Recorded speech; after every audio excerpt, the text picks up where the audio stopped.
नबी पाक अलैहिस्सलाम के ज़माने में ना एक मर्ज़ फैलता था, उसको ताउन का मर्ज़ कहते हैं। फिंसी निकलती थी, फोड़ा निकलता था और फिर वो जिस्म में फैल जाता था और इंसान उसकी वजह से दुनिया से चला जाता था। हज़रत मुआज़ इब्न जबल हुजूर के बड़े प्यारे सहाबी हैं, वो भी ताउन के मर्ज़ से दुनिया से गए, उनको ताउन का वो मर्ज़ हो गया था।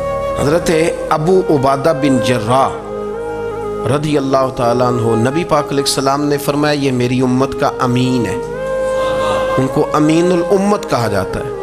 और अशरा मुबशरा सहाबी हैं, उन 10 लोगों में शामिल हैं जिनके लिए नबी पाक अलैहिस्सलाम ने फरमाया था मेरा तुम्हारे साथ वादा है, रब तुम्हें जन्नत अता फरमाएगा। अशरा मुबशरा सहाबी और इतने बड़े सहाबी कि इन्होंने मैदान उहद के अंदर अपने वालिद को कत्ल किया था। लोगों ने कहा आपने अपना बाप मार दिया, फरमाया बाप नहीं मारा, मैंने अपने महबूब का दुश्मन मारा है। इतने पक्के अकीदे के बंदे के बाप को कत्ल करना पड़ा तो दीन के रास्ते में उसे भी कत्ल है। हज़रत अबू बकर सिद्दीक़ रज़ी अल्लाह ताला अन्हु फरमाया करते थे, जब आप अमीरुल मोमिनीन थे, फरमाते थे अगर मैं अपनी जगह किसी बंदे का बैठना पसंद करता हूँ तो अबू उबादा बिन जर्राह का बैठना पसंद करता। हमारे इतना तगड़ा आदमी। मुल्क शाम के अंदर ताउन की बीमारी फैल गई, आप भी उस वक़्त वहीं कुर्ब जवार के इलाकों में थे। ताउन का मर्ज़ फैल गया, लोगों ने आपसे कहा यहाँ से निकलिए, फरमाया नहीं निकलूँगा, इसलिए कि मेरे नबी पाक अलैहिस्सलाम ने फरमाया जहाँ ये वबा फैल जाए वहाँ से निकलना नहीं, जो वहाँ हों वो बाहर ना निकलें और जो बाहर वाले हों वो वहाँ अंदर न जाएं। हुजूर ने इस एहतियात का कहा है, मैं नहीं निकलूँगा। और मुस्नद इमाम अहमद बिन हंबल की हदीस है, नबी पाक सल्लल्लाहु अलैहि वसल्लम ने फरमाया जो ताउन से डर के भागा वो इस तरह है जिस तरह अल्लाह के रास्ते में जिहाद को छोड़ के भागने वाला। और फरमाया जो ताउन की वजह से मर गया अल्लाह उसे शहादत का दर्जा अता कर देगा।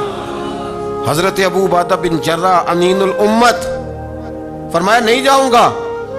लोगों ने कहा यहाँ ताउन फैल गया है, तो फरमाया मेरे रब की कुदरत है, उसकी हिकमत है, उसे भी तो पता है ना उसका बंदा यहाँ मौजूद है, फैल गया तो उसकी हिकमत है, उसकी कुदरत है।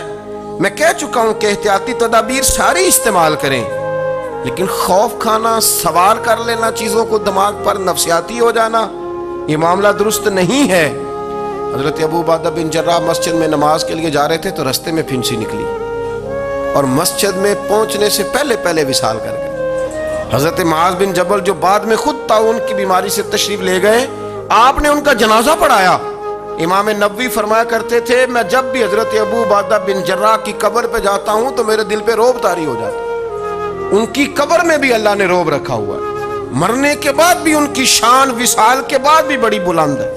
अल्लाह करीम ने वहाँ बरकतें और रहमतें रखी हुई। मेरे अजीज थोड़ा सा बाहर आए, अपने अकायद को, नज़रियात को, इनको पुख्ता करें। हम मुसलमान हैं। मेरी जो सबसे बड़ी अपील है ना, आज इस सारे उन्वान पे डॉक्टर अपनी अपनी हिदायत दे रहे हैं, उस पर अमल करें। हुकूमत जिन पाबंदियों का आपको कहती है, देखें उलमा ने मुतफ़िका तौर पर अल्हम्दुलिल्लाह, लोग कहते हैं पाकिस्तान एक कौम नहीं, लेकिन मैंने इन 2-3 दिनों में देखा है पाकिस्तानियों ने कौम बन के दिखाया। किसी आलिम ने जिद नहीं की कि जलसा तैयार है, प्रोग्राम तय है तो हमने करना ही करना है, की है किसी ने जिद? किसी ने कहा मैंने नहीं मदरसा बंद करना। कौम बन जाते हैं अल्लाह के फजल से, और इंशाअल्लाह हम कौम बनेंगे। और ये मर्द जो आया ये अपनी मौत खुद ब खुद मर जाएगा और इंशाअल्लाह ताला हमेशा दुरूद व सलाम के जायके ही मौजूद रहेंगे।